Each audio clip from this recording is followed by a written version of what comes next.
YS వివేక హత్య కేసులో న్యాయ పోరాటం చేస్తున్న అతని కూతురు నర్రెడ్డి సునీత హైదరాబాద్ పోలీసులను ఆశ్రయించారు.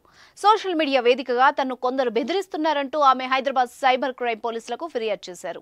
లేపేస్తామని అర్థం వచ్చే విధంగా ఈ పోస్టులు ఉన్నాయని, తనకు ప్రాణహాని ఉందని ఆమె పోలీసులను కోరారు.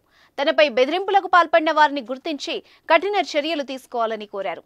వైఎస్ వివేక హత్య కేసు ప్రస్తుతానికి సిబిఐ దగ్గరుంది. ఇప్పటికే ఈ కేసులో సిబిఐ అనేక మందిని విచారించింది. ఇప్పుడు ఏపీలో ఎన్నికల నేపథ్యంలో సునీత కాంగ్రెస్ పార్టీలో చేరతారన్న ప్రచారం జరుగుతోంది. గజం కేవలం 15,500 రూపాయలతో 150 గజాల భూమి కేవలం 23 లక్షలు మాత్రమే. ఇడుపులపాయలో మొన్న ఏపీసీసీ చీఫ్ షర్మిలతో కలిసి వైఎస్ సమాధి దగ్గర సునీత నివాళులర్పించారు. ఆమె పులివెందుల నుంచి కాంగ్రెస్ పార్టీ తరపున పోటీ చేస్తారన్న ప్రచారం ఏపీలో జోరుగా సాగుతోంది. తాజాగా సునీత తల్లి సౌభాగ్యమ్మ పేరు కూడా తెర మీదకొచ్చింది.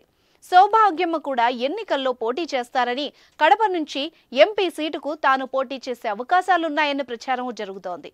తల్లి కూతుళ్లు ఇద్దరు త్వరలోనే కాంగ్రెస్ పార్టీలో చేరతారని తెలుస్తోంది. ఇటు ఏపీ కాంగ్రెస్ పగ్గాలు తీసుకున్న తర్వాత వైఎస్ షర్మిల తన సోదరుడు ఏపీ ముఖ్యమంత్రి జగన్మోహన్ రెడ్డి పైన నేరుగా ఆరోపణలు చేస్తున్నారు. ఇంతకు ముందు వాళ్ల కుటుంబంలో జరిగిన వివాదాలపైన కూడా ఆమె బయటకు మాట్లాడుతున్నారు. ఇదంతా జరుగుతున్న ప్రస్తుత తరుణంలో వివేక కూతురు సునీత తనకు ప్రాణహాని ఉందని పోలీసులకు ఫిర్యాదు చేయడం రాజకీయంగా కూడా చర్చనీయాంశంగా మారింది. వివేక కూతురు ఇచ్చిన ఫిర్యాదుతో కేసు నమోదు చేసిన పోలీసులు విచారణ మొదలుపెట్టారు.